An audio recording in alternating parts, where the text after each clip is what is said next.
ikebule kube khona noma this is a specific group efikile yona yonke ngoba kasasihleli kahle kudala.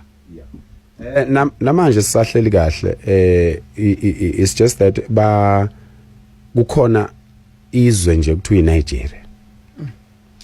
Uyabona, I wouldn't to say this on air, ukuthi Nigeria is spoiling it for everyone because bona bafuna ukuba ngama mafia phezulu kwabantu base South Africa, not ngokudayisa ama drugs, bafuna nje kuba ngama mafia ngayo yonke into. Do you know ukuthi uma ubona intombazane yase South Africa defend Nigeria evidweni, iNigeria suke limela iduzana liyethuka, liyibiza ngazo zonke inhlamba, liyibiza ngowitch, liyibiza ngosathane, liyibiza ngayo yonke into, but intombazane has to wear a beautiful face and say no, don't touch amadoda ethu sizokwenza njani masehambile sineyingane now. But ngicela ukukutshela ukuthi the trauma our girls are going through ngenxa yokuthi aba Nigerians don't respect anyone emhlabeni.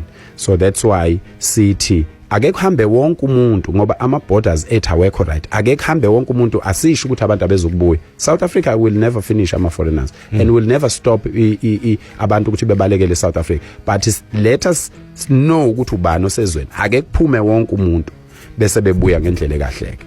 Phakela Mthakathi on Gege FM, Minnie and Felix and you at home. We have so many questions. Thank you so much. Keep them coming. Bye sibonga sisi. Ugaje.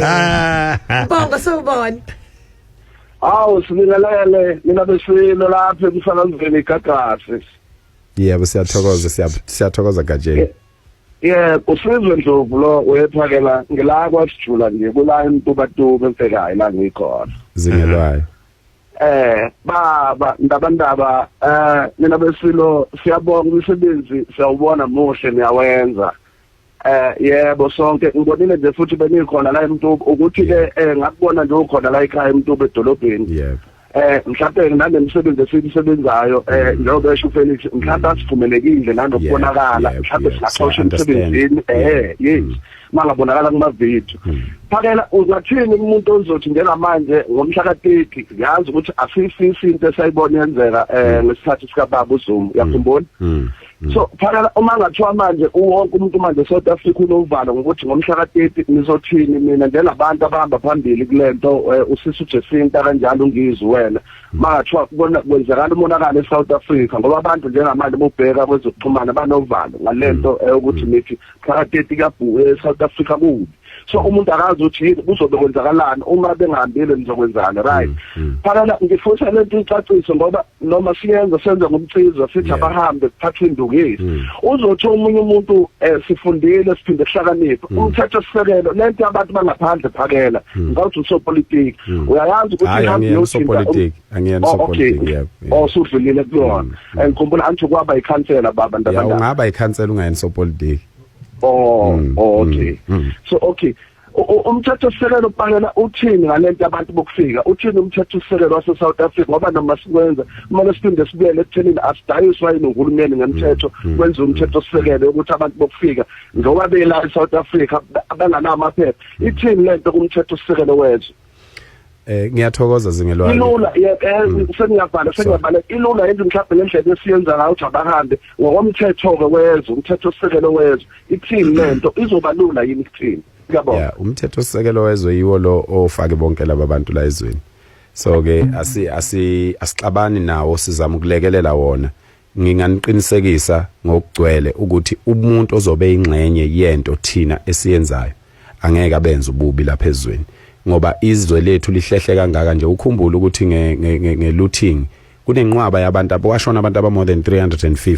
Asifuni ukubona lokho imindeni yabantu leyo kwalahleka imisebenzi engaphezulu ka4 million.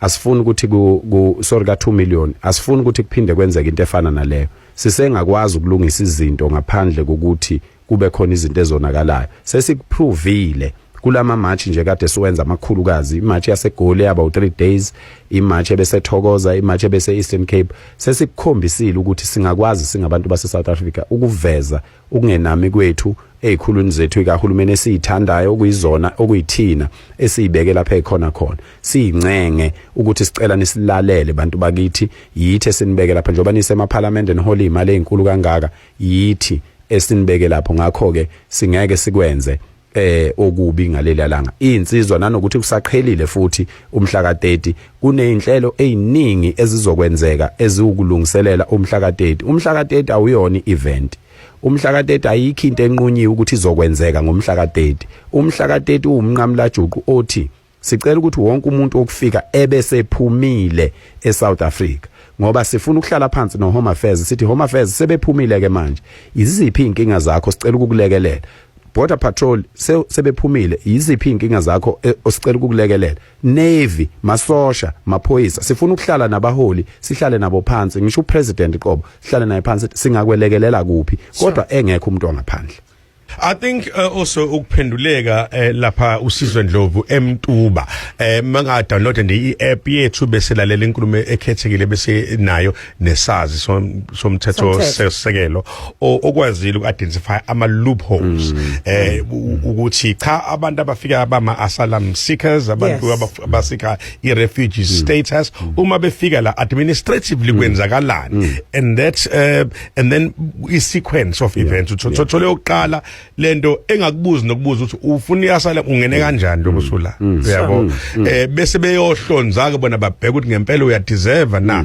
lokho iHonors ephindi bekuthina instead of lo muntu osuke isika so umthethosisekelo mebuza umthethosisekelo he was able to establish that umthethosisekelo is flawed and udinga ukuyolungiswa uzukwazi ukuthi emva kwalokho ke bese kungabi nenkinga ye-immigration ngokweqiniso uHome Affairs kufanele Thumbeza nawe Sompisi kufanele azi ukuthi umuntu ongene kulelizwe ukuphi sure fanele uHome Affairs fanele wazi umuntu ngomuntu ukuthi ukuphi njobe engenile ezweni ukuphi akakwazi umuntu kuba iasylum seeker kodwa angazi ukuthi ukuphi atholakala esevula ibusiness esesebenza somewhere akwazi kuba kanjalo Yo, sibambe lapha ya mhlawumbe ngaphambi ukuthi ke undaba ehambe you and I are both getting messages. We're also seeing it on our Facebook page. Abantu bebuza ukuthi singasiza kanjani labo 20 rand singabaphosa kanjani abathi nje bamnawe bangenza kanjani in order to support and I think it's quite simple. Sishoshe nje siniphendule ungaya lapha kwi page la Dr.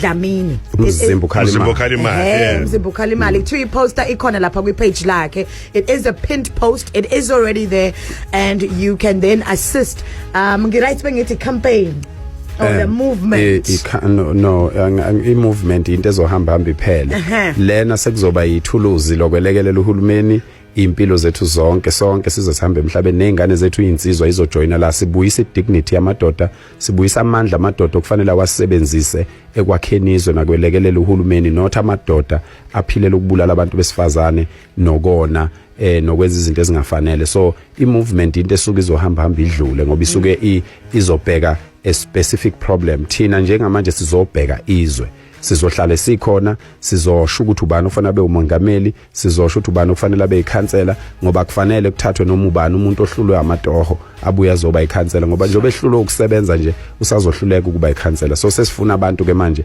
abazolekelela umphakathi abazo umuntu osebenzela umphakathi akagwiliki akasoza agwiliki umuntu osebenzela umphakathi so akufuneki ukuthi uma sisebenzela umphakathi sibheke ukuthi sifanele sinothe ngoba ngeke ukwazi ukuthi unothe wena ubusebenzela abantu abahluphekayo. Absolutely. Injalo sibambe lapho ngicabanga ukuthi imfoka baba echawugeqa amagula wakubeka ngokusobala kuningi nesikufundile futhi kodwa yonke into isobala mawuthi le nkulumo uyingenele kamoba sesiqalile le nkulumo izobe ikhona ke podcast yayo qaleni ke isuka iziyofika emaphethelweni phakela umthakathi ongumkhuzi aphinde abomdidiyeli wamabutho lapho kuMandlakazi bayikhohlo lesihlalo sikaZulu.